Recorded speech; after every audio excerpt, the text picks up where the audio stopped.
નમસ્કાર, હું Bindiya Savaliya, class 11 science, subject chemistry, unit number 3 તત્વોનું વર્ગીકરણ અને ગુણધર્મોમાં આવર્તિતા.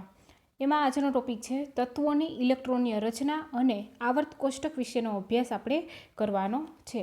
તો હવે સૌપ્રથમ આપણે આગળના લેક્ચરની અંદર આપણે આધુનિક આવર્ત નિયમ અને આવર્ત કોષ્ટકનું જો વર્તમાન સ્વરૂપ વિશેનો અભ્યાસ કરી ગયા છીએ અને 100થી વધારે પરમાણ્વીય ક્રમાંક ધરાવતા તત્વોનું આપણે નામકરણ વિશેનો અભ્યાસ કરેલો. હવે આપણે આ લેક્ચરની અંદર તત્વોની ઇલેક્ટ્રોનીય રચના અને આવર્ત કોષ્ટક વિશેનો અભ્યાસ કરવાનો છે.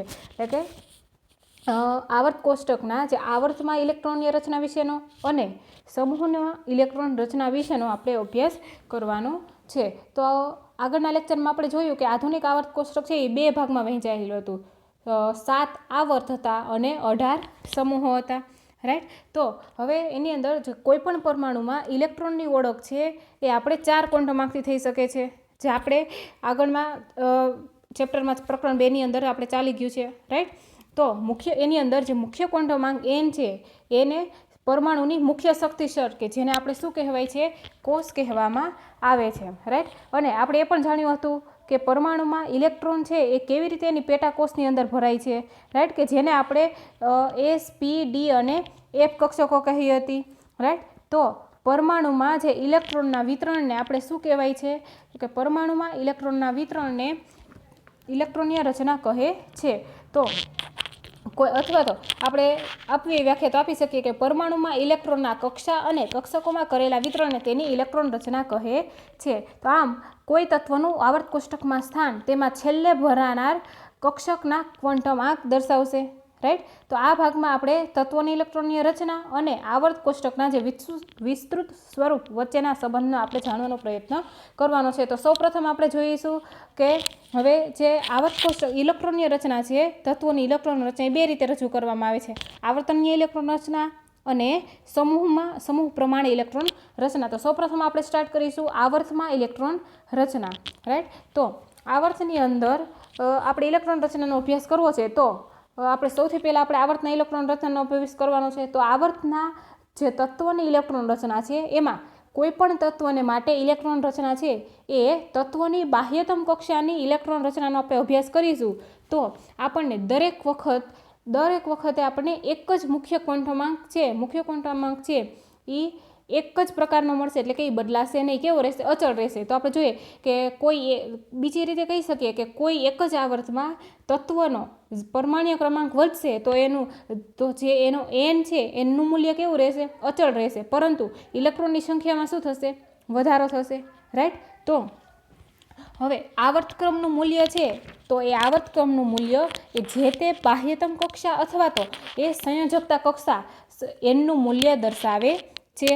રાઈટ. ધારો કે આપણે n બરાબર 1 થી 7 આવર્ત લઈએ. રાઈટ. તો દ્વિતીય આવર્ત માટે n બરાબર શું મળશે? 2 મળશે. એવી રીતના ત્રીજા આવર્ત માટે n બરાબર શું મળશે? 3 મળશે. ચોથા આવર્ત માટે n બરાબર શું મળશે? 4 મળશે. રાઈટ. તો વધુમાં કહીએ તો જેમ જેમ આપણે આવર્તક્રમનું મૂલ્ય વધતું જાય તેમ તેમ ઉર્જા સ્તરનું મૂલ્યમાં પણ શું થતું જાય છે? વધારો થતો જાય છે. રાઈટ. જે આપણે કક્ષકોનું કીધેલું કે વચ્ચે પરમાણુનું કેન્દ્ર હોય છે એની ફરતે એક કક્ષક હોય, તો એ બીજી કક્ષક હોય, એની ફરતે ત્રીજી કક્ષક હોય. રાઈટ. એ n બરાબર 1, 2, 3. રાઈટ. તો કેન્દ્રની નજીકની જે કક્ષક છે એની ઉર્જા કેવી હોય છે? કેન્દ્ર પર તેનું આકર્ષણ બળ વધારે હોય એટલે એની ઉર્જા કેવી? ઓછી હોય. રાઈટ. તો જેમ જેમ દૂર જઈએ એમ એના ઉર્જા સ્તરના મૂલ્યમાં પણ શું થાય છે? વધારો થાય છે. રાઈટ. તો એવી જ રીતના ઉપરાંત આપણે દરેક આવર્તમાં સમાતા જે તત્વોની સંખ્યા છે એ તત્વોની મહત્તમ સંખ્યા એ તેની બાહ્યતમ કક્ષામાં ભરાતી જે પરમાણ્વીય કક્ષકોની સંખ્યા હોય એના કરતાં કેવી હોય છે? બમણી હોય છે. રાઈટ. એટલે કે દરેક આવર્તમાં સમાતા તત્વોની મહત્તમ સંખ્યા એ તેની બાહ્યતમ કક્ષામાં ભરાતી પરમાણ્વીય કક્ષકોની સંખ્યા કરતાં બમણી હોય છે. હવે આ માહિતીને આપણે કોષ્ટક દ્વારા સમજવાનો પ્રયત્ન કરીશું. હવે ધારો કે મુખ્ય શક્તિ સ્તર n, તો n બરાબર આપણે 1 જે પહેલો આવર્ત લઈએ. રાઈટ. તો પહેલા આવર્તની અંદર આપણે પ્રાપ્ય કક્ષકો કેટલી કક્ષકો છે આવર્તની અંદર? તો કે એક વનેશ કક્ષક. રાઈટ. તો એસ કક્ષક છે એને તો બીજી કોઈ પેટા કક્ષકો નથી, ડિજનરેટ કક્ષકો નથી. રાઈટ. હવે એની અંદર તત્વોની સંખ્યા કેટલી છે? 2 તત્વો છે આ. રાઈટ. જે આપણે આવર્ત કોષ્ટકમાં જોઈએ તો પહેલો આવર્ત છે તો પહેલા આવર્તની અંદર હાઇડ્રોજન અને હિલિયમ હાઇડ્રોજન અને હિલિયમ 2 જ તત્વો છે, રાઈટ. તો આપણે શું કીધું કે કોઈપણ આવર્તમાં તત્વોની મહત્તમ જે સંખ્યા છે એ શક્તિ સ્તરમાં ઉપલબ્ધ પરમાણ્વીય કક્ષકોની સંખ્યા કરતાં કેવી હોય છે? બમણી હોય છે. તો હાઇડ્રોજન અને હિલિયમ, તો હાઇડ્રોજનની ઇલેક્ટ્રોન રચના શું થશે? 1s1 અને હિલિયમની 1s2 થશે, રાઈટ. હવે આપણે બીજો આવર્ત લઈએ, રાઈટ. તો આ રીતે જે પ્રથમ કોષ છે ને આપણે કેના વડે દર્શાવે છે? કે વડે, રાઈટ. એને કે કોષ કહેવાય છે. હવે જ્યારે આપણે બીજો આવર્ત લઈએ એટલે કે n બરાબર 2, તો બીજા આવર્તની અંદર કુલ કેટલા તત્વો હોય છે? ક્યાંથી શરૂ થશે બીજા આવર્તમાં? તો કે બીજા આવર્તમાં લિથિયમથી ચાલુ થાય છે. Lithium, beryllium, boron, carbon, nitrogen, oxygen, fluorine અને છેલ્લે શું આવશે? નિયોન આવશે, રાઈટ. તો હવે આ તત્વની અંદર જે લિથિયમ છે, લિથિયમની ઇલેક્ટ્રોન રચના શું હોય છે? તો કે 2s1 હોય છે. પછી બેરિલિયમની તો કે 2s2 હોય છે. પછી બોરોનની શું હોય છે? તો કે 2s2 2p6 2p1 હોય છે. તો 2p1ની અંદર p કક્ષક છે એ વધુમાં વધુ કેટલા ઇલેક્ટ્રોન સમાઈ શકે? 6 ઇલેક્ટ્રોન સમાઈ શકે, રાઈટ. જે આપણે આગળના ચેપ્ટરમાં આપણે જોઈ લીધેલું છે, જે બધા પોલીનો સિદ્ધાંત આવ્યો એની અંદર આવી ગયું છે, રાઈટ. તો અહીંયા 2p1 2s2 2p1 2s2 2p6 2s2 2p3 2s2 2p4 2s2 2p5 અને અહીંયા નિયોનમાં શું આવશે? 2s2 2p6 સંજ્ઞા આવશે. તો રાઈટ, 2s2 2p6 થશે ત્યાં સુધી 2p6 થાય ત્યાં સુધી ઇલેક્ટ્રોન એની અંદર ભરાશે. તો આની અંદર આપણને 2 કક્ષકો જોવા મળી, એક 2s કક્ષક અને 3 કેવી છે? એ 2s ને 2p 2 કક્ષક જોવા મળી. તો s કક્ષક છે એની કોઈ ડિજનરેટ કક્ષક નથી, પણ જે p કક્ષક છે એની 3 ડિજનરેટ કક્ષક છે, એટલે વધુમાં વધુ 6 ઇલેક્ટ્રોન સમાશે, રાઈટ. તો એક 2s કક્ષક અને 3 2p કક્ષકો, એટલે કુલ કેટલી કક્ષકો થઈ? તો કુલ 4 કક્ષકો થઈ, રાઈટ. તો આપણે આગળ કીધું કે કોઈ પણ આવર્તમાં તત્વોની સંખ્યા છે એના શક્તિ સ્તરમાં ઉપલબ્ધ પરમાણ્વીય કક્ષકોની સંખ્યા કરતાં બમણી હોય. તો આપણે અહીંયા 4 કક્ષકો થઈ, તો એમાં તત્વોની સંખ્યા કેટલી થશે? 8 તત્વોને જોઈએ. તો બીજા આવર્તમાં જો 1 2 આ 3 4 5 6 7 અને 8 તત્વો થઈ ગયા, રાઈટ. હવે આપણે તો અહીંયા જે આ જ પ્રમાણે આપણે આ જે બીજો આવર્ત છે એને આપણે એલ કોષ પણ કહેવાય છે, રાઈટ. કારણ કે આપણે જ્યારે નિયોન તત્વ સુધી પહોંચીશું ત્યારે 2p કક્ષક છે ઇલેક્ટ્રોનથી સંપૂર્ણ ભરાય છે, 2p6 થઈ જાય છે. તો એને આપણે અહીંયા બીજા આવર્તને આપણે એલ કોષ કહીએ છીએ, રાઈટ. આમ બીજા આવર્તમાં તત્વોની સંખ્યા કેટલી હોય છે? 8 હોય છે. હવે આપણે જોઈએ ત્રીજા આવર્તમાં, તો ત્રીજા આવર્તની શરૂઆત છે એ ક્યાંથી થશે? તો કે ત્રીજા આવર્તની શરૂઆત એ સોડિયમથી થાય છે, રાઈટ. અને સોડિયમની ઇલેક્ટ્રોન રચના શું છે? તો કે 1s2 2s2 2p6 3s1, right, બરાબર. હવે એને આપણે શોર્ટ ફોર્મમાં લખવું છે તો એને કોર, જે આપણે ચોરસ કાઉન્સ છે ને આગળના ચેપ્ટરમાં જોઈ ગયા કે કોર કહેવાશે એને, રાઈટ. તો Ne3s1, કારણ કે 1s2 2s2 2p6 છે એ નિયોનની ઇલેક્ટ્રોન રચના છે એટલે એને કોરમાં Ne લખી શકીશું અને 3s1. પછી આવશે મેગ્નેશિયમ, તો મેગ્નેશિયમની 3s2 થઈ જશે, ત્યાં નિયોન 3s2. પછી એલ્યુમિનિયમ આવશે 13 નંબરનું, તો એની ઇલેક્ટ્રોન રચના શું થઈ જશે? 3s2 3p, neon 3s2 3p1 થઈ જશે. તો એ p કક્ષક સંપૂર્ણ ભરાઈ જશે ત્યાં સુધી ચાલશે. તો આર્ગોન છે એમાં ઇલેક્ટ્રોન રચના શું થઈ જશે? નિયોન 3s2 3p6 થઈ જશે, રાઈટ. તો છેલ્લે જે સોડિયમથી આર્ગોન સુધી તત્વમાં ઇલેક્ટ્રોન રચના છે એ પૂર્ણ થશે, p કક્ષક પૂર્ણ થશે, રાઈટ. તો આ જે n બરાબર 3 એટલે કે ત્રીજા આવર્તને આપણે શું કહેવાય છે? એમ કોષ કહેવામાં આવે છે. અને એની અંદર આપણે જોયું કે 3s અને 3p 2 કક્ષકો છે, તો એક 3s અને 3p કક્ષકો, કારણ કે p છે એ p કક્ષક છે એ 3 ડિજનરેટ કક્ષકો pxy px py અને pz એમ 3 ડિજનરેટ કક્ષકો ધરાવે, એટલે એક 3s કક્ષક પ્લસ 3p કક્ષકો, એટલે કુલ કેટલી કક્ષકો થઈ? 4. તો તત્વની સંખ્યાની બમણી હોય એટલે આપણને તત્વો કેવા જોવા મળશે? ત્રીજા આવર્તની અંદર 8 તત્વો, રાઈટ. તો આ ત્રીજા આવર્તની અંદર આપણે 8 તત્વો અહીંયા જોઈ શકીએ છીએ, રાઈટ. હવે આપણે જોઈએ ચોથો આવર્ત. તો ચોથા આવર્તની શરૂઆત છે એ ચોથા આવર્તની શરૂઆત ક્યાંથી થાય છે? તો કે ચોથા આવર્તની શરૂઆત એ પોટેશિયમથી થાય છે, રાઈટ. પોટેશિયમથી થઈ અને છેલ્લે ક્રિપ્ટોન સુધી. તો હવે આપણે આમાં જોઈએ તો ચોથા આવર્તની અંદર આપણે સૌપ્રથમ ચોથા આવર્તમાં જે પોટેશિયમ છે, તો પોટેશિયમની ઇલેક્ટ્રોન રચના શું હોય છે?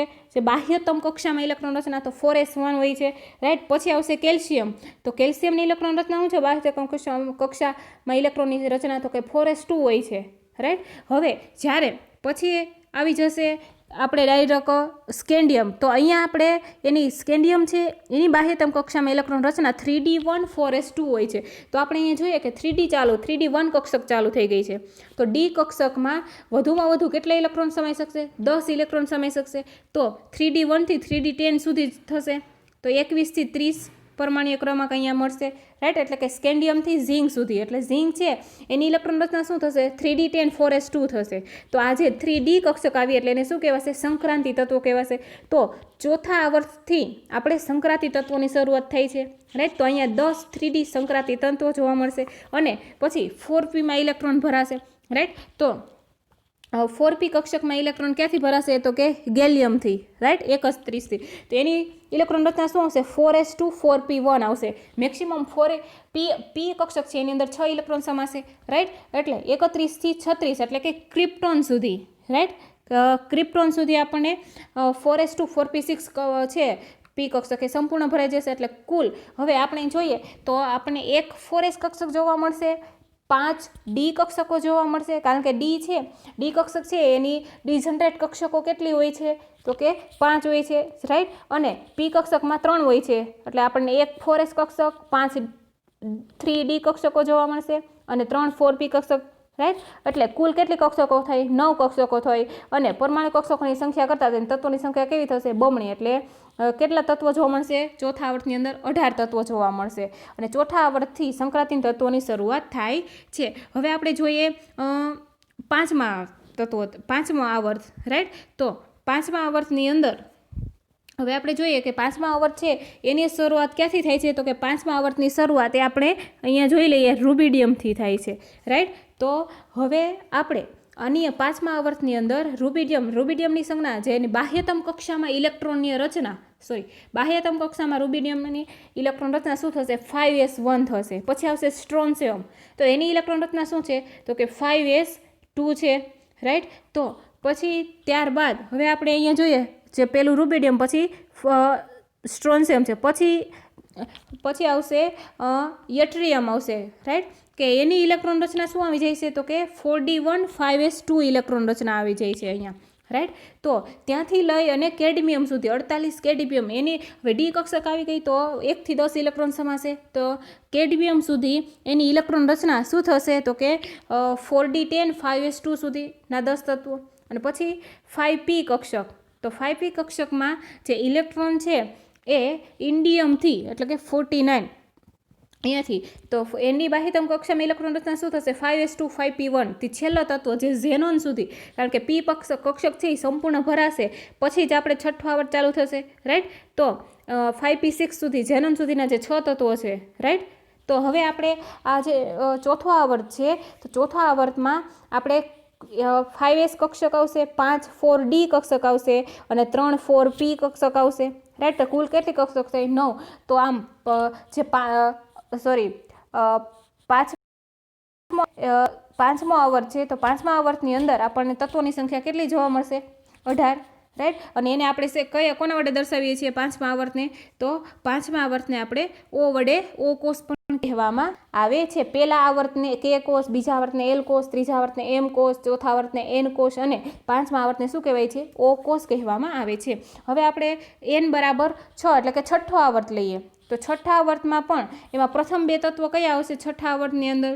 તો છઠ્ઠા આવર્તમાં આપણે જોઈએ તો છઠ્ઠા આવર્તની અંદર કુલ કેટલા તત્વો હોય છે? 32 તત્વો હોય છે, રાઈટ. કે છઠ્ઠા આવર્તની અંદર જેમાં પ્રથમ તત્વ ક્યાંથી શરૂ થશે છઠ્ઠો આવર્ત? તો કે સીઝિયમથી રેડોન સુધી હોય છે. છેલ્લું તત્વ કયું હોય છે? રેડોન હોય છે, રાઈટ. તો સીરિયમ છે એ 58 નંબરનું છે. તો એની ઇલેક્ટ્રોન રચના શું છે? સીઝિયમ. તો સીઝિયમ છે એની ઇલેક્ટ્રોન રચના શું હોય છે? સીઝિયમ છે 55 ક્રમાંક હોય છે.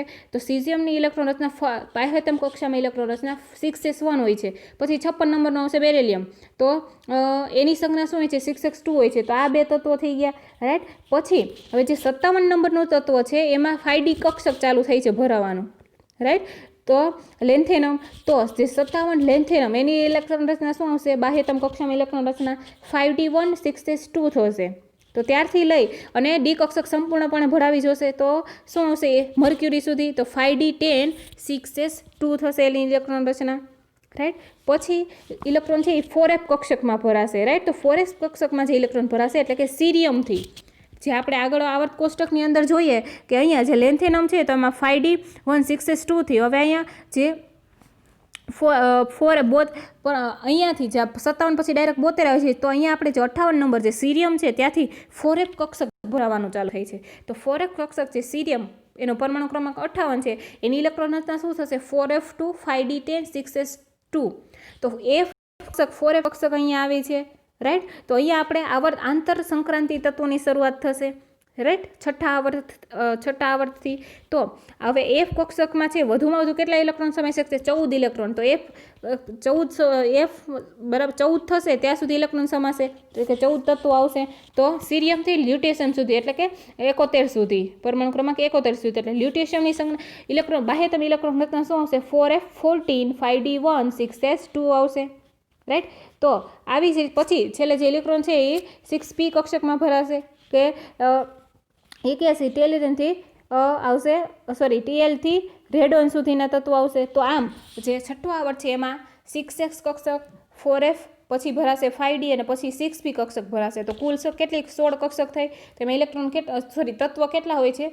32 હોય છે. એવી જ રીતના જે સાતમો આવર્ત છે, હવે જે સાતમો, તો એ આપણે જે કીધા કે સીરિયમથી લ્યુટેશિયમ સુધીના તત્વો એને આપણે લેન્થેનોઇડ શ્રેણી પણ કહેવામાં આવે છે. 4f જે આંતર સંક્રાંતિ શ્રેણી છે. હવે n બરાબર 7 એટલે જે n બરાબર 6 એટલે એને p કોષ કહેવાશે. હવે n બરાબર 7 એટલે કે સાતમો આવર્ત, કે એને q કોષ પણ કહેવાય છે. તો આગળના જે આવર્તની અંદર જે રીતે પરમાણુ કક્ષકો અને ઇલેક્ટ્રોનની ગોઠવણી થઈ એ સેમ એ વસ્તુ અહીંયા આવશે. તો સાતમા આવર્તમાં આપણે એમાં પણ એ અધૂરો આવર્ત છે, રાઈટ. તો એમાં ઇલેક્ટ્રોન છે એ ક્રમશઃ 7s કક્ષકમાં, 5f 6d અને 7p કક્ષકોમાં ક્રમશઃ ભરાશે. અને સાતમા આવર્તની અંદર જે મોટામાં મોટા ભાગના જે તત્વો છે એ કેવા હોય છે? માનવ નિર્મિત રેડિયો સક્રિય તત્વો હોય છે, રાઈટ. એમાં છેલ્લું તત્વ છે એ ઉમદા વાયુ અને કેટલા પરમાણુ ક્રમાંકનું હશે? તો કે 118માં પરમાણુ ક્રમાંકનું હોય છે, રાઈટ. અને જે એક્ટિનિયમ પછીની એટલે કે એનો પરમાણુ ક્રમાંક 89 છે, એની ઇલેક્ટ્રોન રચના બાહ્યતમ કક્ષામાં ઇલેક્ટ્રોન રચના શું આવશે? 6d1 7s2 આવશે. તો એક્ટિનિયમ પછી જે 5f કક્ષક ભરાવાના કારણે જે 5f આંતર સંક્રાંતિ શ્રેણી પ્રાપ્ત કરશે, કે જેને આપણે શું કહેવાય છે? એક્ટિનાઇડ કહેવામાં આવે છે. 90 નંબરનું શું આવશે? થોરિયમ આવશે, કે એની બાહ્યતમ કક્ષામાં ઇલેક્ટ્રોન રચના થશે 5f0 6d2 7s2 થશે, રાઈટ. તો એને શું કહેવાય છે? એક્ટિનોઇડ શ્રેણી કહેવામાં આવે છે. તો હવે જોઈએ 4f અને 5f જે આંતર સંક્રાંતિઓ શ્રેણીને આપણે શું કરેલું છે? તો કે આ આવર્ત કોષ્ટક છે એ આવર્ત કોષ્ટકના મુખ્ય ભાગની આપણે બહારથી નીચે અલગથી દર્શાવવામાં આવેલી છે. કેમ? કારણ કે એમ કરવાથી એમના જે બંધારણો છે એ જળવાઈ રહેશે અને એના જે સમાન ગુણધર્મવાળા તત્વોને આપણે એક જ સ્તંભમાં રાખીને આપણે જે આગળ વર્ગીકરણનો જે નિયમો હતો એનું પાલન કરી શકાય છે, રાઈટ. તો હવે આ થિયરી પરથી આપણે એના એક્ઝામ્પલ જોવાના છે. તો કોયડા નંબર 3.2 જોઈએ કે આવર્ત કોષ્ટકમાં પાંચમા આવર્તમાં 18 તત્વો હોય છે. તો આપણે કેવી રીતના એને સમજાવી શકીશું? આ બંને એક જ છે આના આન્સર, રાઈટ. હવે ધારો કે પાંચમું આવર્ત કીધું એટલે n બરાબર શું થશે? 5 થશે, રાઈટ. તો n બરાબર 5, તો આપણે l બરાબર એની પેટાકોષ n-1 એટલે કે 5 ઓછા 1 એટલે કેટલી વસ્તુ? 4. એટલે l બરાબર 0 1 2 અને 3. તો l બરાબર 0 એટલે કઈ કક્ષક? S કક્ષક. પછી 1 એટલે p d અને f કક્ષક, રાઈટ. તો l બરાબર 0 એટલે s કક્ષક. તો એ 5s એટલે 5sની પેટા કક્ષક એકઈ નથી એટલે એક કક્ષક આવશે. l બરાબર 1 એટલે p કક્ષક. તો pમાં કેટલી ડિસેન્ડેડ કક્ષકો? 3. તો 5p એવી 3 કક્ષક. d તો 5d એવી કેટલી કક્ષક? 5. પણ l બરાબર 3 એટલે f કક્ષક, પણ એ 3f કક્ષક શક્ય નથી, રાઈટ. જે આપણે આવુભાવના સિદ્ધાંતની અંદર આપણે જોઈ લીધેલું છે. તો કુલ કેટલી કક્ષકો છે? 9 કક્ષક થઈ. આથી હવે જે 9 કક્ષકમાં ઇલેક્ટ્રોન મહત્તમ કેટલા ઇલેક્ટ્રોન સમાઈ શકે? તો 2 × 9 એટલે 18 ઇલેક્ટ્રોન. તો પાંચમા આવર્તની અંદર મહત્તમ કેટલા તત્વો હોય છે? તો કે 18 તત્વો હોય છે. અને એ તત્વોના કક્ષકોનો શક્તિક્રમ શું હોય છે? તો કે પહેલાં 5s કક્ષકમાં ઇલેક્ટ્રોન ભરાશે, પછી 4dમાં જશે, પછી આવશે 5pમાં, રાઈટ. અને અહીંયા આપણે સ્વાધ્યાયનો 3.4 દાખલા નંબર આપેલો છે. તો ક્વોન્ટમાંકના આધારે આપણે સાબિત કરવાનું છે કે આવર્ત કોષ્ટકના છઠ્ઠા આવર્તમાં 32 તત્વો હોવા જોઈએ. તો છઠ્ઠો આવર્ત એટલે મુખ્ય ક્વોન્ટમ માં 6 તો પેટા કોષની સંખ્યા 6 - 1 એટલે 5 તો સેમ જ વસ્તુ અહીંયા આપી દીધેલું છે રાઈટ તો કક્ષકો 5 કીધા તો 0 1 2 3 અને 4 તો અહીંયા 6 S P D અને F મુખ્ય કોઠામાં લખેલો છે અહીંયા આગળ રાઈટ તો S માં કક્ષકની સંખ્યા 3 P માં 3 S માં 1 P માં 3 જનરેટ કક્ષકો 5 F માં કેટલી હોય છે 7 હોય છે રાઈટ તો એનો કુલ કક્ષકો કેટલી થશે 16 થશે તો અને એની અંદર સમાઈ શકતા ઇલેક્ટ્રોન આપણે આગળ વાત કરી તો કેટલા થશે બમણા તો ઇલેક્ટ્રોન કેટલા થશે 2 × 16 એટલે 32 થશે તો આમ કુલ 32 તત્વો છે એ કયા આવર્તમાં હોય છે છઠ્ઠા આવર્તની હોય છે અને શક્તિક્રમ શું હોય છે 4F 5D 6P હોય છે હવે આપણે એનો બીજો જોવાનું છે સમૂહ પ્રમાણે ઇલેક્ટ્રોનની રચના જોવાનું છે તો આપણે કીધું સમૂહ કોને કહેવાશે તો આવર્ત કોષ્ટકમાં જે ઊભા સ્તંભ હોય એને શું કહેવાય છે સમૂહ કહેવામાં આવે છે રાઈટ તો હવે મેન્ડેલિફે કહ્યું હતું કે જે તત્વની બાહ્યતમ કક્ષા અથવા તો સંયોજકતા કોષમાં ઇલેક્ટ્રોનની સંખ્યા સમાન હોય તો તેને આપણે એક જ સમૂહમાં ગોઠવવાના છે આવું કોણે કહ્યું હતું તો કે મેન્ડેલિફે કહ્યું હતું રાઈટ તો હવે આપણે સમૂહમાં ઇલેક્ટ્રોન રચના વિશે જોઈએ તો એક જ સમૂહ અથવા તો ઊભા સ્તંભમાં રહેલા તત્વોની સંયોજકતા કોષની ઇલેક્ટ્રોન રચના એ કેવી હોય છે સમાન હોય છે અને એની બાહ્યતમ કક્ષામાં જે ઇલેક્ટ્રોનની સંખ્યા એ પણ કેવી હોય સમાન હોય અને એના ગુણધર્મો પણ કેવા હોય છે સમાન હોય છે રાઈટ તો હવે આપણે અહીંયા ઉદાહરણ તરીકે જોઈએ કે એકની ઇલેક્ટ્રોન રચના દર્શાવેલી છે રાઈટ કે સમૂહ એકના જે પરમાણ્વીય ક્રમાંક છે એની સંજ્ઞા છે તત્વો એની સંજ્ઞા અને અહીંયા એની ઇલેક્ટ્રોન રચના દર્શાવેલી છે રાઈટ તો સમૂહ એકમાં શું આવશે 3 નંબર લિથિયમ એનો પરમાણુ ક્રમાંક 3 સોડિયમ એનો પરમાણુ ક્રમાંક 11 પછી પોટેશિયમ એનો પરમાણુ ક્રમાંક 19 હવે આપણે એમાં જોઈએ તો પોટેશિયમ તો આપણે એને P વડે દર્શાવીએ ને રાઈટ આપણે લિથિયમ કીધું તો કેમ Li વડે દર્શાવ્યો એવી જ રીતના સોડિયમ છે અથવા સોડિયમ છે તો આપણે એને SO વડે દર્શાવીએ ને એનો સ્પેલિંગ તો SO થી ચાલુ થાય છે એવી જ રીતના એ પોટેશિયમ છે તો એનો સ્પેલિંગ આપણે P થી ચાલુ કરીએ છીએ પણ અહીંયા કેમ એને K વડે દર્શાવેલું છે તો અહીંયા આપણે એનું જે ગ્રીક વર્ડ લેટિન નામ છે એનું કેલિયમ રાઈટ એના પરથી આપણે એને કે વડે દર્શાવે છે સેમ એવું છે નાઇટ્રિયમ એટલે એના માટે આપણે સોડિયમને SO નહીં પણ એ સંજ્ઞા વડે દર્શાવીએ છીએ જે આપણે આગળ નામકરણની અંદર જોઈ લીધું છે કે અમુક દેશના નામ પરથી વૈજ્ઞાનિકના નામ પરથી નામકરણ કરેલું હોય છે રાઈટ પછી આવશે રૂબિડિયમ 37 નંબરનું પછી સીઝિયમ 55 નંબરનું અને ફ્રાન્સિયમ આપણે 87 નંબરનું તો સમૂહ એકની ઇલેક્ટ્રોન રચના વિશેનો આપણે અભ્યાસ કરીએ તો એની સંજ્ઞા લિથિયમ 11 નંબરનું સોડિયમ 19 પોટેશિયમ 37 રૂબિડિયમ 55 સીઝિયમ અને 87 ફ્રાન્સિયમ છે તો આમાં લિથિયમની ઇલેક્ટ્રોન રચના શું છે 1s2 2s2 અથવા એને આપણે આ કોર સ્વરૂપે લખી શકીએ તો જે હિલિયમ છે હિલિયમની સંજ્ઞા શું થશે 1s2 થશે રાઈટ તો 1s2 એટલે હિલિયમ લખી દઈએ એને બરાબર કોરમાં હિલિયમ પછી આવશે 2s1 એવી જ રીતના સોડિયમ તો સોડિયમની ઇલેક્ટ્રોન રચના શું છે 1s2 2s2 2p6 3s1 છે રાઈટ તો એને આપણે કોરમાં લખી શકીએ નિયોન 3s1 જે 1s2 2s2 2p6 છે એ કોની ઇલેક્ટ્રોન રચના છે તો કે નિયોનની રાઈટ આ એને ટૂંકા સ્વરૂપે આપણે બાહ્યતમ કક્ષકમાં અહીંયા આપણને મળશે બાહ્યતમ કક્ષકમાં રહેલી ઇલેક્ટ્રોનની સંખ્યા મળશે હવે એવી જ રીતના પોટેશિયમ છે તો 1s2 2s2 2p6 3s2 3p6 4s1 એની ઇલેક્ટ્રોન રચના થશે રાઈટ તો અહીંયા સુધીની એટલે કે 1s2 2s2 2p6 3s2 3p6 તો અહીંયા સુધીની ઇલેક્ટ્રોન રચના કોની થશે તો કે આર્ગોનની થશે તો અહીંયા કોરમાં આર્ગોન લખી દઈએ કોરમાં આર્ગોન 4s1 સેમ એ જ વસ્તુ રૂબિડિયમમાં સેમ એ જ વસ્તુ સીઝિયમ અને ફ્રાન્સિયમની અંદર રાઈટ તો હવે આપણે અહીંયા જોઈએ તો અહીંયા એની બાહ્યતમ કક્ષામાં ઇલેક્ટ્રોન રચના આપણને શું જોવા મળે છે 2s1 3s1 4s1 5s1 અને 6s1 અને અહીંયા 7s1 જોવા મળે છે રાઈટ તો એની બાહ્યતમ કક્ષામાં ઇલેક્ટ્રોનની સંખ્યા એ કેવી છે સમાન છે એટલે કે સંયોજકતા ઇલેક્ટ્રોનની સંખ્યાને તેનો શું કહેવાય છે સમૂહ ક્રમાંક આપવામાં આવે છે તો સંયોજકતા ઇલેક્ટ્રોનની સંખ્યા બાહ્યતમ કક્ષામાં ઇલેક્ટ્રોનની સંખ્યા કેટલી છે 1 છે રાઈટ અને સમૂહ ક્રમાંક એનો કયો થયો 1 થયો રાઈટ સમજણ પડી ગઈ હવે રાઈટ હવે આપણે જોઈએ કે તો આ બાબત પરથી આપણે અને આ જે સમૂહ એકના તત્વોની શું કહેવાય છે આલ્કલી ધાતુઓ કહેવામાં આવે છે રાઈટ અને સંયોજકતા કોષની ઇલેક્ટ્રોનનો રચના આપણે કેવી થઈ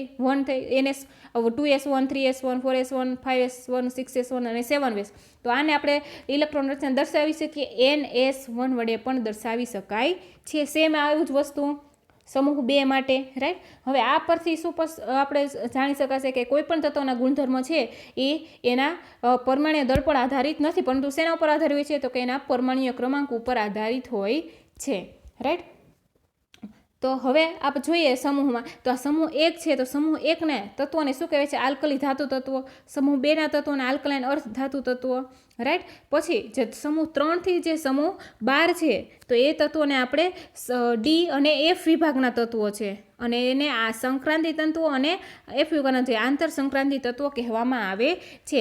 અને એફ વિભાગની અંદર જે આંતર સંક્રાંતિ તત્વો છે એમાં પરમાણુ ક્રમાંક 58 જે સીરિયમથી લઈ અને લ્યુટેશિયમ 71 સુધીના જે તત્વો છે એને લેન્થેનોઇડ શ્રેણી કહેવામાં આવે છે। અને આંતર સંક્રાંતિ તત્વોની અંદર જે 90 થોરિયમથી લોરેન્સિયમ 103 સુધીના જે તત્વો છે એને એક્ટિનોઇડ શ્રેણીના તત્વો કહેવામાં આવે છે। અને એ કયો વિભાગ છે? ડી વિભાગ છે, આ એસ વિભાગ છે, રાઈટ। પછી હવે આવશે પી વિભાગના તત્વો, રાઈટ। તો અહીંયા આપણે ડી ને એફ વિભાગ જોઈ લીધો। હવે સમૂહ 13 થી 18 છે એ કયા વિભાગના તત્વો છે? પી વિભાગના તત્વો કહેવામાં આવે છે। પછી હવે આપણે જોઈએ સમૂહ 13 છે તો સમૂહ 13 બોરોન, અહીંયા સમૂહ 14 કાર્બન, પછી અહીંયા જે સમૂહ 15 છે એને પ્રિકોઝન્સ કહેવાય, પછી સમૂહ 16 ને ચાલ્કોઝન સમૂહ કહેવાશે, પછી સમૂહ 17 હેલોજન સમૂહ કારણ કે એમાં ફ્લોરિન, ક્લોરિન, બ્રોમિન આવેલા છે। અને જે લાસ્ટ જે સમૂહ 18 છે એને એરોઝન્સ કહેવામાં આવે છે કે જેમાં ઉમદા વાયુ એટલે કે નિષ્ક્રિય વાયુ આવેલા છે, helium, neon, argon, krypton, xenon, radon, right વગેરે। તો હવે અહીંયા આપણે સમૂહ અને આવર્ત વિશે જોઈ લો। આ એસ વિભાગ, ઈ વિભાગ, ડી અને એફ વિભાગ। હવે એફ વિભાગ છે એમાં આપણે આગળ જોયું કે કઈ રીતે કેટલા ઇલેક્ટ્રોન આવર્તની અંદર કઈ રીતના કેટલા ઇલેક્ટ્રોન સમાય છે, રાઈટ। આવર્ત છે તો પહેલા આવર્તમાં 2, બીજા આવર્તમાં 8, ત્રીજા આવર્તમાં 8 તત્વો, ચોથા અને પાંચમા આવર્તમાં 18 તત્વો, છઠ્ઠા આવર્તમાં 32 તત્વો, સાતમો આવર્ત છે એ પણ સિદ્ધાંતિક રીતે જોઈએ તો સાતમા આવર્તની અંદર પણ 32 તત્વો સમાય છે, પણ સાતમો આવર્ત છે એ કેવો આવર્ત છે? અપૂર્ણ આવર્ત છે, અધૂરો આવર્ત છે, રાઈટ। હવે આવર્ત સમૂહ વિશે જોઈ લીધું। હવે આવર્ત છે તો પહેલા આવર્તને શું કહેવાય છે? અતિ લઘુ આવર્ત કહેવાય છે। પછી જે બીજો આવર્ત છે એને પ્રથમ લઘુ આવર્ત કહેવાય, ત્રીજા આવર્તને દ્વિતીય લઘુ આવર્ત કહેવાશે, પછી ચોથા આવર્તને પ્રથમ લાંબો આવર્ત, પછી પાંચમા આવર્તને દ્વિતીય લાંબો આવર્ત, પછી છઠ્ઠા આવર્તને પ્રથમ અતિ લાંબો આવર્ત, સાતમા આવર્તને દ્વિતીય અતિ લાંબો આવર્ત કહેવામાં આવે છે, રાઈટ। તો હવે આપણે જોયા કે એસ વિભાગ છે તો એસ વિભાગની અંદર આપણે મહત્તમ કેટલા સમય શકશે? તો 2, રાઈટ। હવે એવી જ રીતના પી વિભાગ છે તો પીમાં એની જે કક્ષકો ડિજનરેટ કક્ષકો કેટલી હોય છે? 3 હોય છે, રાઈટ। તો વધુમાં વધુ કેટલી સમય શકે? 6, રાઈટ। તો P1 થી એની ઇલેક્ટ્રોન રચના P6 સુધી થવી જોઈએ, રાઈટ। એવી જ રીતના ડી કક્ષક, તો ડી કક્ષકની જે પેટા કક્ષકો છે, રાઈટ, 5, તો એની અંદર મહત્તમ ઇલેક્ટ્રોન્સ કેટલા સમય શકે? 10, રાઈટ। તો અહીંયા આપણને આ ડી વિભાગમાં 10 જોવા મળશે, D10 થશે, D1 થી D10 સુધી। એવી જ રીતના એફ વિભાગમાં આપણે આ 14 કેટલા ઇલેક્ટ્રોન સમાઈ શકશે? એની જે મહત્તમ કક્ષક કેટલી છે? તો કે એની જે ડિજનરેટ કક્ષક કેટલી થશે? 7, મહત્તમ ઇલેક્ટ્રોન 14 સમાઈ શકશે, રાઈટ। તો આ 14 તત્વો છે, રાઈટ। લેન્થેનોઇડના 14 તત્વો અને એક્ટિનોઇડ્સના 14 તત્વો જેને આપણે એફ વિભાગના જે આંતર સંક્રાંતિ તત્વો કહેવામાં આવે છે, રાઈટ।